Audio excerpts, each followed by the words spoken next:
Hi, Ray. Hi, Jen.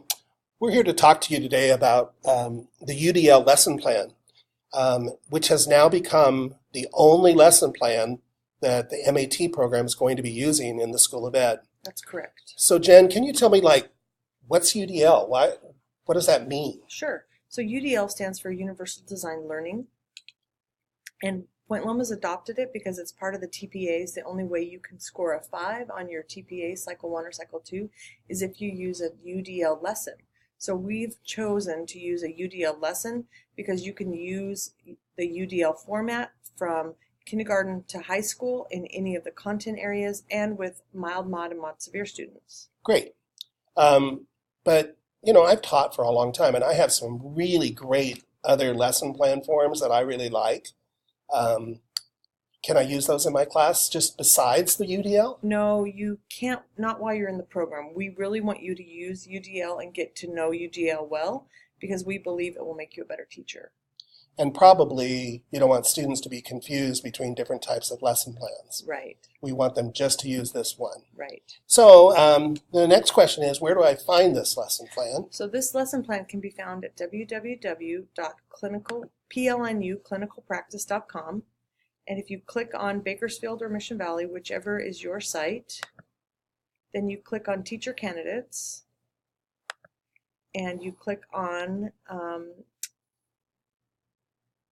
Teacher Candidate Forms, and then you scroll down, and you see that there are lesson plans right here where it says UDL.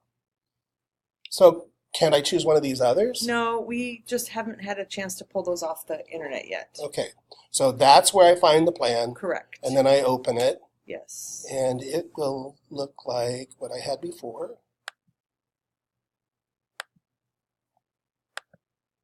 There we go. Yes. So it looks pretty straightforward, right? I write about the unit of instruction. Right. So the nice thing about this lesson plan is, do you see the highlighted yellow? Yes. That guides our candidates how to write the lesson plan. So in that first box where it says provide an overview, we want you to think about that, the overview of the lesson, and does it make sense to you? Okay. This is where you'd include content outcomes and just a summary of the overall unit. And how is that different than the big idea? So the big idea is you're going to list concepts that are related to the major issues of the unit. And the big idea is really kid language, or student-friendly language. So, and sort of also looking at how it fits into other content or exactly. other issues. Okay. So then content standards, we should know about that. Yes, content. Right? So that stays the same as all the older lesson plans. Correct. Pretty much.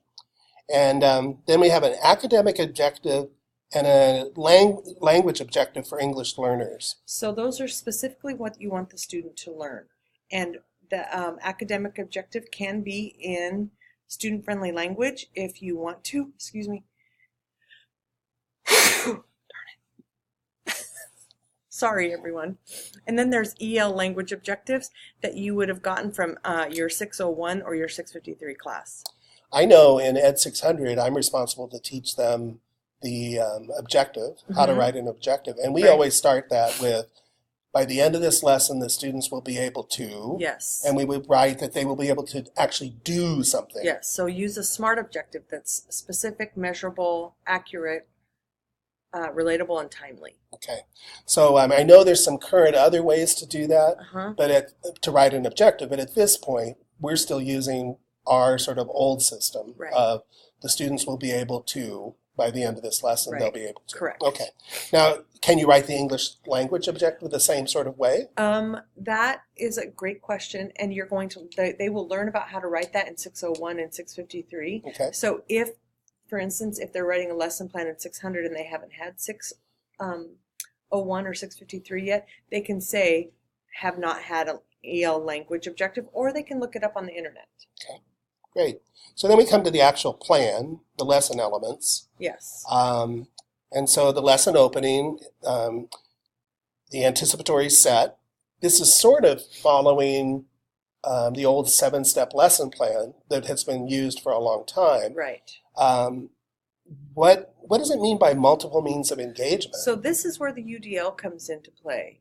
So multiple means of engagement is multiple ways you're going to keep kids engaged during that anticipatory section of the lesson. So for my anticipatory set, I might choose a YouTube video. Right.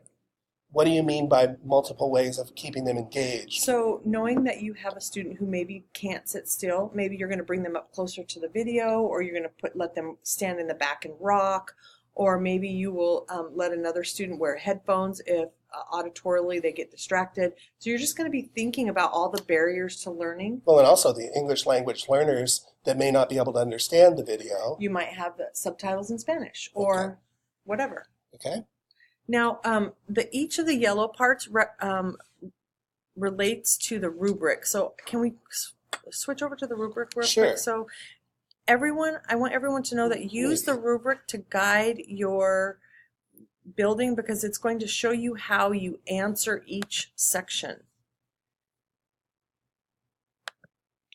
So do you see how that each yellow section corresponds to the sections on the lesson plan? Right. It has overview, big ideas, the standards. Yes. And we're down here now. Yes. So now do you see how each section, you get a point if you have an exciting anticipatory set. You get a point if they list what the teachers will be doing. You get a point if there's at least one potential barrier for learning. And then you get at least a point for listing 3 ways of engagement.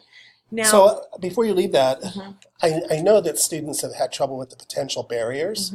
So let's use our YouTube video, right? What could be a potential barrier that I would write in there? Just what you said. They don't understand English well enough yet. So if you know that's a barrier, then one of the things you're going to use is something that will mitigate that barrier. Or I have 3 students that have hearing deficiency, so I'm going to have them have headphones. Or exactly. That. Okay, good. Exactly. So then instruction. Right. So this is the part where everyone gets a little confused, because it's in this first column right here, it's telling them what to do, and it really mimics in this second column the exact same thing. So you're not going to write it in both of these spaces on the other plan, because as you'll see on the other plan, is it right there? You'll see on the other plan there's 4 sections, 1, 2, 3, 4. And those are the 4 sections that you follow on the rubric. So you want to make sure in each of these sections, and you just put your cursor right here and you can start typing and it will grow. So students should know that they can just start typing the second that they get into the document, and it will grow. And you can take away the other, you can take away the words that are in the lesson. For example, motivation for lesson, you can delete that if you want to. Oh, and just have anticipatory set there. And also I would delete all the yellow pieces, right? Right. Because that's just helping me. Yes, you can. Some people don't because it helps them. So that would just ask your professor what they want. So as I go through, I'm going to be taught through courses here. I'm going to be taught what the instructional strategies might be. And I'm going to be taught about guided practice and independent practice and all of that. But what I need to do is keep remembering over here about the multiple means part. Yes. And so, but the barriers would hold the same. Whatever. You might have the same barriers all the way down. You could, but if there's kids that have English language learning. That could be one, but you're also going to have other barriers. So we really want people to be thinking about as many barriers as they can, and that's why we want you to list at least 3. Sometimes there can be 20. So I'm teaching about the Civil War. Okay. What could be a potential barrier other than what we've said that would go further down here? So in this guided practice section, if it's a student activity, maybe you have a student who has dysgraphia and they struggle with writing. So in the guided practice, a potential barrier for learning might be that they can't write a complete paragraph in the time frame that you're giving them, so you might want to give them a sentence frame. Okay. Or perhaps you have students with Asperger's. Yes. And you want to do a group project, and they may have difficulty fitting into the group, so you want to try to help coach the group along. Sure. Or set the group up with... So that the kid can be successful, the student can be successful. Absolutely. Okay, so we keep thinking about, because each of these pieces sort of are different frame of the lesson.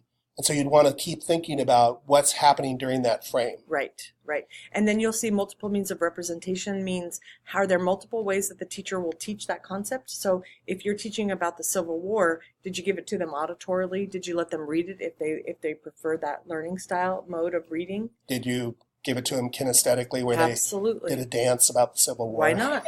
Why not? Let's make learning fun.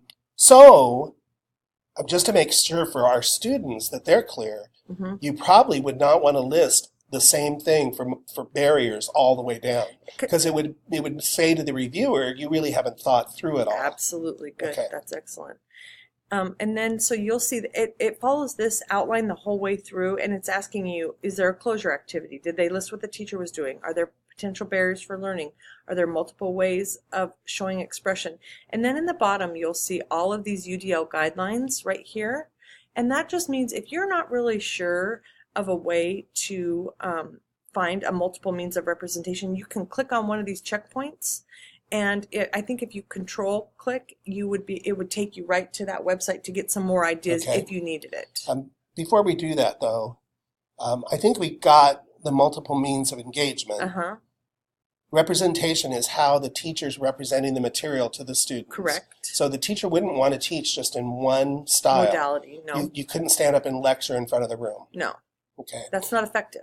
And so you might do some discussion, but you'd have some other things going on that help represent that help represent the material. Sure. And expression then, is that the student's work? Showing you what they know. Yep. So you would have multiple means for them to show you what you know. So a quiz for the entire class might not be effective, right? Might not it's be not multiple means. Right. Might not be the best for everyone. So it could be something like write an essay, create a diorama, or do a video. Right. So that there's three choices. Yeah, and would it have to be three? Nope, they could choose. Be two. Yep, two. It's just multiple, so we just want more than one. Well, and also you'd want to think about the students you have, the barriers in that area. That's right. Because certain students might need a different way to present what they know. Absolutely. Okay. Absolutely. And once students get used to presenting or showing you what they know and their strength, they're going to just naturally choose that strength. So as a candidate here in the MAT program, with these websites down below for me, I really have no reason for not being able to figure this out. No. Because it's sort of, if I don't understand just on my own, I can come down here and I can click on these guidelines that will help me understand the information better. Give you a little bit more, Okay, great. So when are we expecting that everyone will start doing this solely with no other kind of plan, no other kind of lesson plan? Right now. Right now. Yep. So if I'm a student in a candidate, we call them, about a teacher candidate, and I'm in a class where the instructor is using a different kind of lesson plan, I would just very gently say, I'm under the impression that PLNU would like us to use the UDL plan to prepare us for the TPA. Okay, and if I'm an adjunct, I better listen to this video so that I don't have students say that. Right. Right? Right. So, okay, is there anything else you can think of that we've forgotten? I just want to point out that UDL is the best mode to get kids on the fringes, that they help with kids who have jagged learning profiles. Maybe they're really good readers, but they don't comprehend well. So well, and for me, I was a good student all the way through school, but was never given choices in how I expressed what I knew. It was always write something. Right. And I was not a great writer. I mean, I could get by. But if they had given me the chance to do a video instead, I could have really shined, So I don't think it's just for students with special needs or English language learners. It's going to be good for everyone. I agree. Okay. So UDL is the way to go. Have fun with it, everyone. Thank you.